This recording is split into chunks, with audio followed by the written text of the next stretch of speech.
now, the highly anticipated Disney Plus series Coleen Rooney, The Real Wagatha Story, is out today. The series follows Coleen Rooney's spat with former bestie Rebecca Vardy, who was leaking Rooney's private Instagram stories to the press. Believe it or not, it's the drama that captivated the nation and resulted in the most high-profile defamation case in UK history.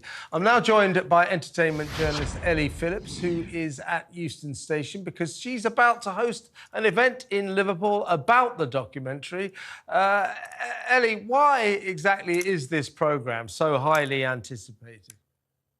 I think it's because we followed the trial so closely, and it was just so shocking that people so high profile in the public eye, who you think have no worries in the world, actually had this massive fallout that played out in the public eye. And the fact that then Rebecca Vardy decided she wanted to try and sue Coleen Rooney was just, I mean, I thought it was outrageous. And then to see that kind of play out. And also, I think what adds to it is the fact that Coleen Rooney is a very normal girl from Liverpool. You know, she grew up working class in Liverpool. She was 16 when she was thrown into the limelight. And so I think it's because we followed her from then and seen her life lived through the public eye. All its ups and downs, everything with Wayne Rooney, if you think about all the affairs, you think about moving to America, everything they've endured and gone through, the 4 children, there's so much that goes on in her life.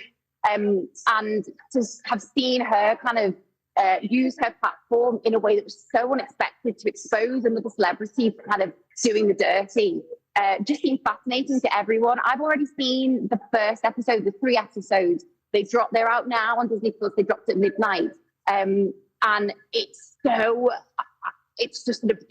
good. Like, it is so good to watch. And it's interesting because it's in 3 parts. The first episode looks back at her history, where she's from. And that's so interesting to see where she comes from, her morals, her values, her upbringing. The second installment is all about kind of the trap, if you will, how she kind of found out that it was Rebecca Vardy and got this evidence together. And then the third is the trial. So it's been done brilliantly. It's really good to watch. It's kind of a thriller when you watch it, even though you know what's going to happen. It's done so well that it's a bit of an addictive watch.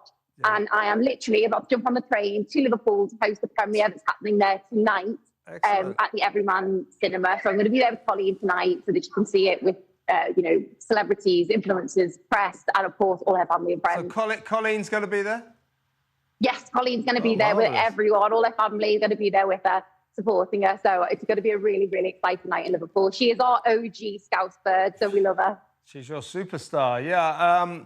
Now, I must admit, I'm kind of at the end of my tether with Wagatha Christie, but more is still to come. But the one thing, as an old Fleet Street hack, I will concede, it's produced some brilliant headlines.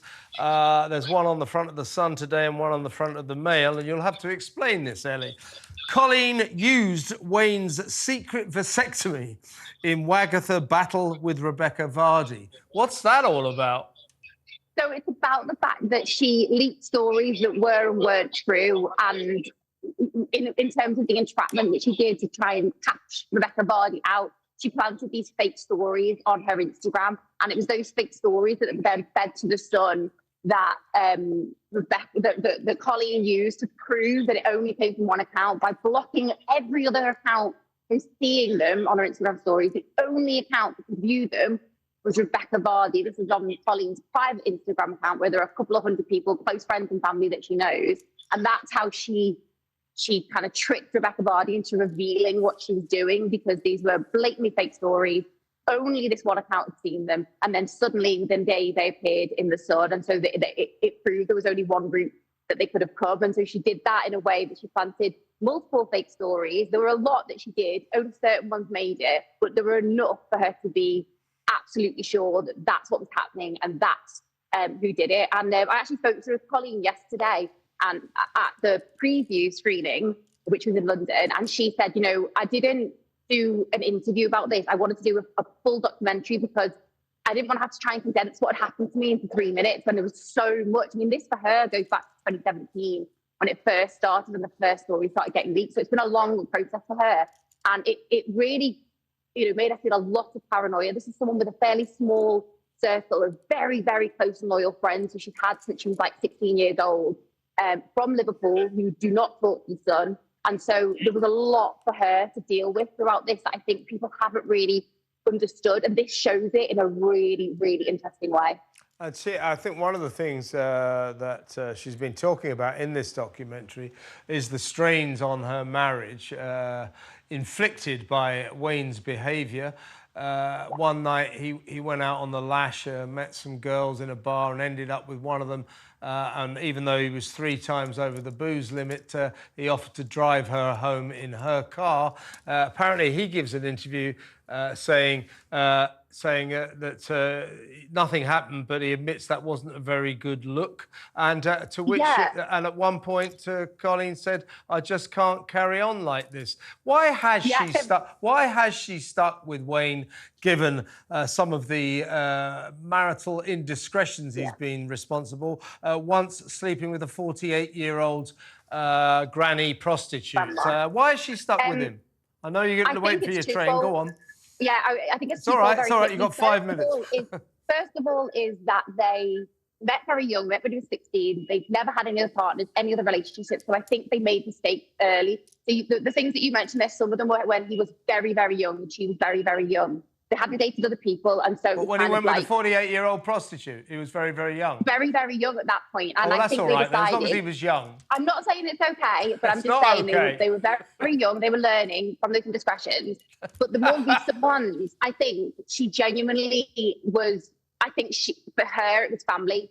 It was that my children. I want to keep a united, family for my 4 kids. I want to keep them together. I want to try and make this work. He admitted to what he'd done in his own words, his indiscretions, and admitted how stupid he was and how much he almost threw away everything that he loves and has. And I genuinely think it's for the family. She's very family orientated. You've got to remember, this woman does not need the money. She's got money in her own right. Ellie, you've got to catch your train, but I've got to ask you one last question. After this series, can you promise me that we won't hear of Wagatha Christie ever again? No. I know you wouldn't be able to. Hey, listen, go and get your train, Ellie. Thank you very much for your time. That's Ellie Phillips, entertainment journalist, on her way to Liverpool to host a big event with Coleen Rooney about this documentary series on Disney+. I, for one, I simply can wait.